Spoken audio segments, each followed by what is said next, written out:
आजकल social media पर निगरान वज़ीर-ए-आज़म अनवरुल हक काकर और लम्स के तालिब इल्मों के दरमियान होने वाले ज़बानी कलामी दंगल पर ज़ोरों शोर से बहस जारी है कि ये दंगल कौन जीता, किसने किसको चारों शाने चित किया, तालिब इल्मों के सवालात ने निगरान वज़ीर-ए-आज़म को बेबस कर दिया या फिर काकर साहब ने ऐसे ठोक कर जवाब दिए कि बच्चों को समझ नहीं आ रहे थे कि वो अब क्या करें। काकर साहब से मेरी वज़ीर-ए-आज़म बनने से पहले कई मुलाकातें हैं। निगरान वज़ीर-ए-आज़म बनने के बाद भी दीगर एंकर्स के हमरा इनसे एक तावील नशीस हो चुकी है। सहाफ़ियों के सवालात ख़त्म हो गए लेकिन इनके जवाबात जारी थे। वो 3 घंटे तक नहीं थके। ये मेरे लिए इनका नया रूप था। सेनेट की कमेटियों में अक्सर इन्हें सुना था, ठोक कर बात करने के आदी हैं। इनके नज़दीक कोई चीज़ सफ़ेद है या स्याह, वो दरमियानी बात नहीं करते। डिप्लोमेसी इनकी सरचस में नहीं, वो जैसे हैं वैसे ही नज़र आते हैं और वही बात करते हैं जो उनका ख्याल है कि करनी चाहिए। इसलिए कमेटी अजलासों में इनके कई दफ़ा सेनेटर्स के साथ शाउटिंग मैच तक होते रहे हैं।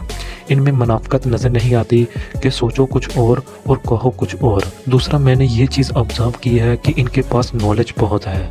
मैंने मियाँ नवाज शरीफ, ज़फ़रुल्लाह जमाली, शौकत अज़ीज़, शजात हुसैन, यूसुफ रज़ा गिलानी, राजा परवेज़ अशरफ, शहबाज शरीफ, शाहद खकान अब्बासी और इमरान खान तक सब वज़ीर-ए-आज़म के साथ ऐसी मुलाकातें दीगर सहाफ़ियों के साथ अटेंड की हैं।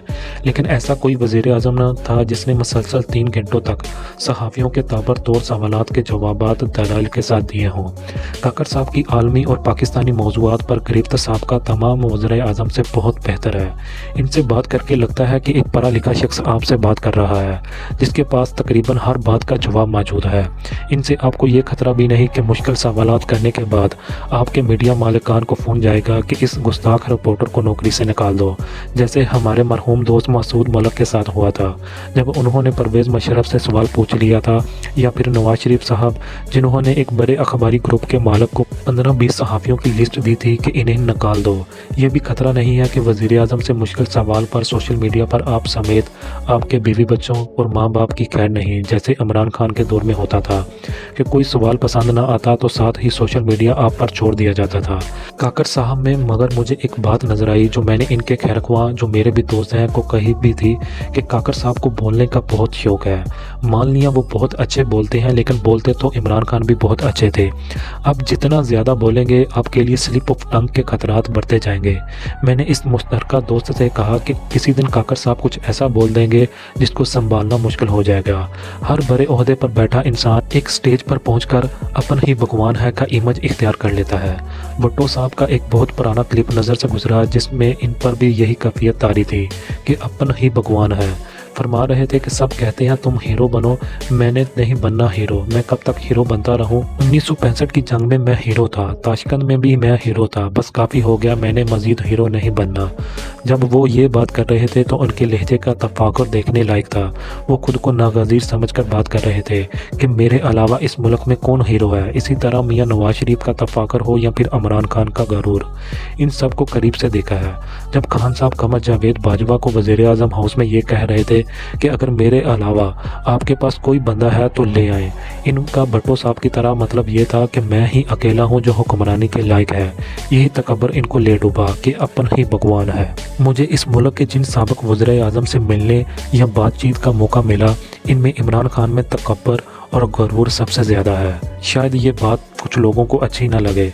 इनकसारी यूसुफ रज़ा गिलानी या किसी हद तक राजा परवेज़ अशरफ में थी।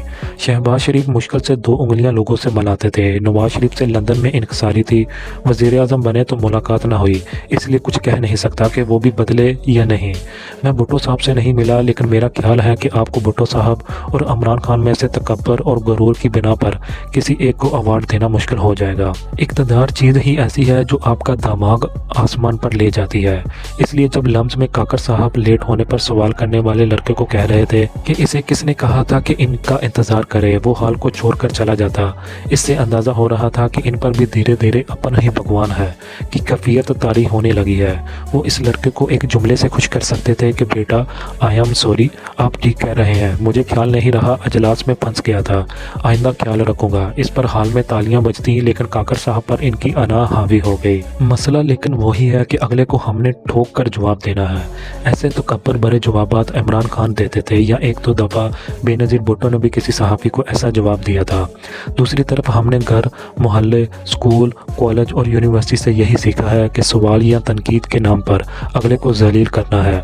हमारे यहाँ आज भी सोशल मीडिया पर किसी ने तनकीद करनी हो तो वो पहले गाली देगा, फिर पोस्ट पर रद्द अमल देगा। इसके नज़दीक गाली भी तनकीद का हिस्सा है। हम अपने बच्चों को अच्छी तनकीद करना नहीं सिखा सके। ये बात मुझ पर पहले सादर होती है। मैंने भी उम्र भर यही किया कि तनकीद के नाम पर दूसरे को रगड़ दो कि कुछ खुद को संभाल कर बात की जाए, लेकिन अवाम भी आपको उस वक्त तक सहाफ़ी या एंकर या यूट्यूबर मानने को तैयार नहीं होते जब तक आप हुक्मरानों या बड़े ओहदों पर बैठे लोगों को गालियाँ ना दें। आप भी लोग या टीवी शोज़ के व्यूज़ के नाम पर जलील हो जाएं, लेकिन अवाम को खुश रखना है। अगर आप चाहते हैं कि आपको देखा जाए, सुना जाए और डॉलर्स अकाउंट में आते रहें तो अवाम को हर सूरत एंटरटेनमेंट देनी है।